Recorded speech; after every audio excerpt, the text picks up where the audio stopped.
اعوذ باللہ من الشیطان الرجیم بسم اللہ الرحمن الرحیم۔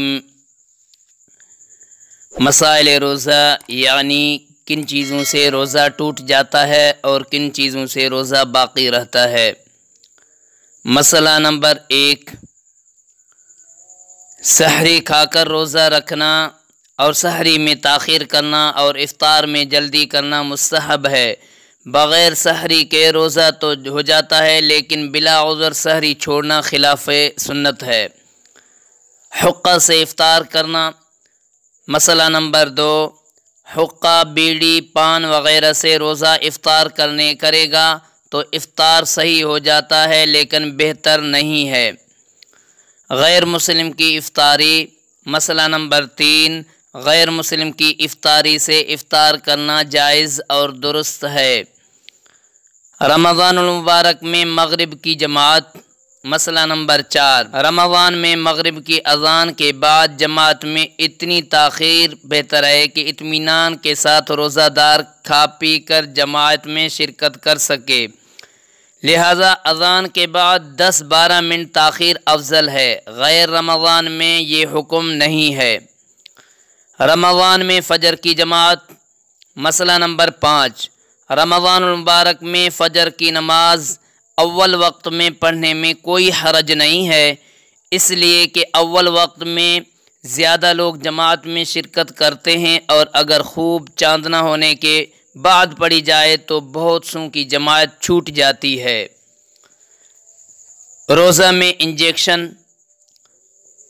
مسئلہ نمبر 6، رگوں میں مسامات کے ذریعے اگر کوئی چیز روزہ دار کے بدن میں پہنچاتی جائے تو اس سے روزہ فاسد نہیں ہوتا، اس لیے انجیکشن سے روزہ پر کوئی خرابی نہیں آتی۔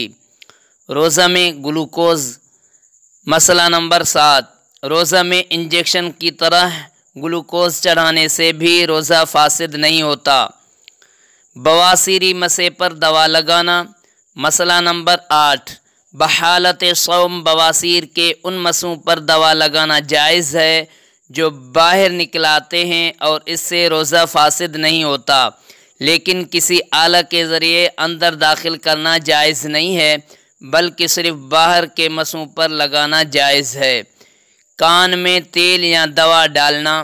مسئلہ نمبر 9، روزہ کی حالت میں کان میں تیل اور دوا ڈالنے سے روزہ فاسد ہو جاتا ہے لیکن پانی پہنچنے سے روزہ فاسد نہیں ہوتا۔ ناک میں دوا۔ مسئلہ نمبر 10، ناک میں دوا ڈالنے اور پانی پہنچانے سے روزہ ٹوٹ جاتا ہے اور اسی طرح حلق میں پہنچنے سے بھی روزہ فاسد ہو جاتا ہے، لہذا غسل جنابت میں غرغرہ اور استنشاق میں مبالغہ نہیں کرنا چاہیے۔ سر میں تیل لگانا۔ مسئلہ نمبر 11، روزہ کی حالت میں سر میں تیل لگانے سے روزہ میں کوئی خرابی نہیں آتی۔ آنکھ میں دوا کا مسئلہ۔ مسئلہ نمبر 12، آنکھ میں دوا ڈالنے سے اور سرما لگانے سے روزہ میں کوئی خرابی نہیں آتی، روزہ بدستور باقی رہتا ہے اگرچہ اس کا اثر حلق میں محسوس کیوں نہ ہو۔ مسواک کا ریشہ۔ مسئلہ نمبر 13، اگر مسواک کرتے وقت اس کا ریشہ حلق میں داخل ہو کر پیٹ میں پہنچ جائے تو روزہ فاسد نہیں ہوتا۔ مسوڑوں کا خون۔ مسئلہ نمبر 14، اگر مسوڑوں سے خون نکل کر حلق میں داخل ہو جائے تو اس کی 2 صورتیں ہیں، اگر تھوک خون کے برابر یا زیادہ ہے اور حلق میں خون کا ذائقہ محسوس ہو جائے تو روزہ فاسد ہو جائے گا، اور اگر خون کم ہو تو فاسد نہ ہوگا۔ لفافہ کا گوند۔ مسئلہ نمبر 15، اگر زبان سے لفافہ کا گوند چاٹ کر تھوک دیتا ہے اور پھر اس کے بعد تھوک نگل جاتا ہے تو روزہ فاسد نہ ہوگا، اور اگر تھوکے بغیر نگلتا ہے تو روزہ فاسد ہو جائے گا۔ اگر بتی کا دھواں۔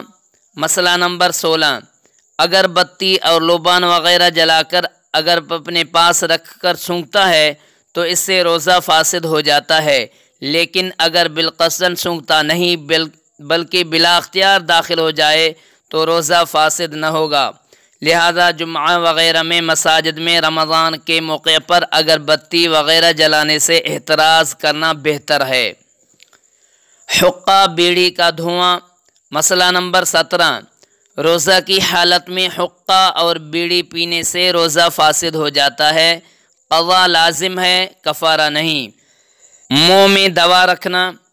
مسئلہ نمبر 18، روزہ کی حالت میں منہ میں اگر شدت مرض کی وجہ سے دوا لگائی جائے تو بلا کراہت جائز ہے اور بلا ضرورت مکروہ ہے۔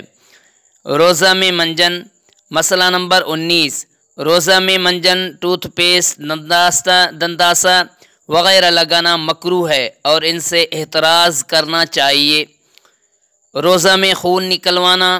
مسئلہ نمبر 20، روزہ کی حالت میں خون نکلوانے سے روزہ فاسد نہیں ہوتا اور اگر ایسے ضعف کا خطرہ ہے کہ روزہ کی طاقت باقی نہ رہے تو مکروہ ہے۔ روزہ میں دانت نکلوانا۔ مسئلہ نمبر 21، بوقت ضرورت دانت نکلوانا جائز ہے اور بلا ضرورت مکروہ ہے۔ عورتوں کا لبوں پر سرخی لگانا۔ مسئلہ نمبر 22، روزہ کی حالت میں عورت کے لبوں پر سرخی لگانے سے روزہ میں کوئی خرابی نہیں آتی، لیکن اگر منہ کے اندر پہنچنے کا احتمال ہو تو مکروہ ہے۔ بحالت صوم بیوی سے دل لگی کرنا۔ مسئلہ نمبر 23، روزہ کی حالت میں اپنی بیوی سے بوس و کنار ہونا اور ساتھ لیٹنا ایسے آدمی کے لیے بلا کراہت جائز ہے جس کو انزال یا ہم بستری کا خطرہ نہ ہو، لہٰذا بوڑھے آدمی کے لیے بلا کراہت جائز ہے اور جوان کے لیے مکروہ تحریمی ہے جو اپنے نفس پر قادر نہیں ہے۔ خروج مذی۔ مسئلہ نمبر 24، اگر بیوی سے بوس و کنار ہونے میں صرف مذی اور توبت نکلے تو اس سے روزہ میں کوئی خرابی نہیں آتی۔ انزال، اگر روزہ میں بیوی سے باقاعدہ ہم بستری نہیں کی ہے بلکہ صرف بوس و کنار ہونے یا ساتھ لیٹنے کی وجہ سے انزال ہو جائے تو فاسد ہو جائے گا۔ بعد میں ایک روزہ قضا کرنا واجب ہوگا، کفارہ لازم نہ ہوگا، اور اگر باقاعدہ ہم بستری کر لی ہے تو قضا کے ساتھ ساتھ کفارہ بھی واجب ہوگا، لیکن اس دن بھی کھانا پینا جائز نہ ہوگا۔ احتلام۔ مسئلہ نمبر 25، روزہ کی حالت میں سوتے ہوئے خواب میں احتلام ہو جائے تو روزہ میں کوئی خرابی نہیں آتی، روزہ بدستور باقی رہتا ہے۔ بھول سے کھانا۔ مسئلہ نمبر 26، اگر کسی کو اپنا روزہ بالکل یاد نہ رہے اور بے خیالی میں کھا لیا پی لیا، بیوی سے ہم بستری کر لی اور بعد میں یاد آ جائے تو روزہ پر کوئی اثر نہیں پڑے گا بلکہ روزہ بدستور جاری ہے۔ نظر کرنے سے انزال۔ مسئلہ نمبر 27، اگر اتفاق سے روزہ کی حالت میں کسی حسین عورت پر نظر پڑ جائے اور پھر تفکر کی وجہ سے انزال ہو جائے تو روزہ فاسد نہ ہوگا، اگرچہ نظر کی گئی عورت کا خیال جما لینا جائز نہیں ہے۔ حلق میں پانی چلا جائے۔ مسئلہ نمبر 28، اگر وضو وغیرہ کرتے ہوئے حلق میں پانی چلا جائے تو اس سے روزہ فاسد ہو جاتا ہے، قضا لازم ہے، کفارہ نہیں، لیکن پھر دن بھر کھانا بھی جائز نہیں ہے۔ روزے کا فدیہ۔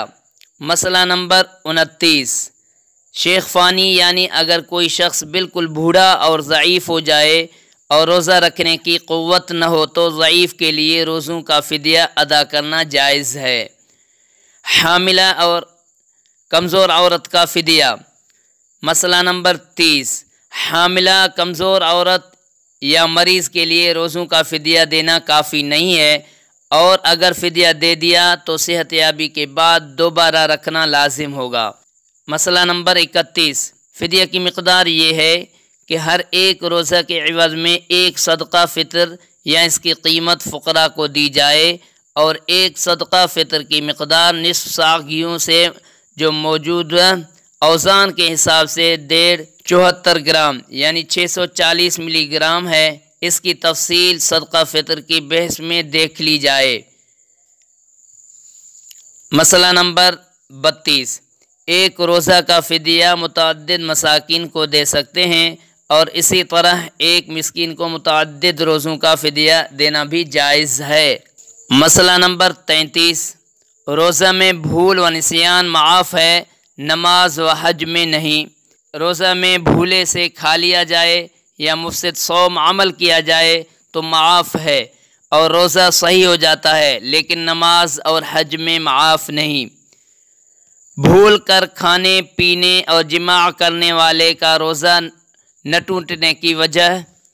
سوال، جب کہ صوم کے معنی ترک کرنے اور روکنے کے ہیں تو جو شخص بھول کر کوئی چیز کھا پی لے، اس نے حد صوم اور صفت ترک کو توڑ دیا، پس اس کا روزہ کیوں کر باقی رہ سکتا ہے؟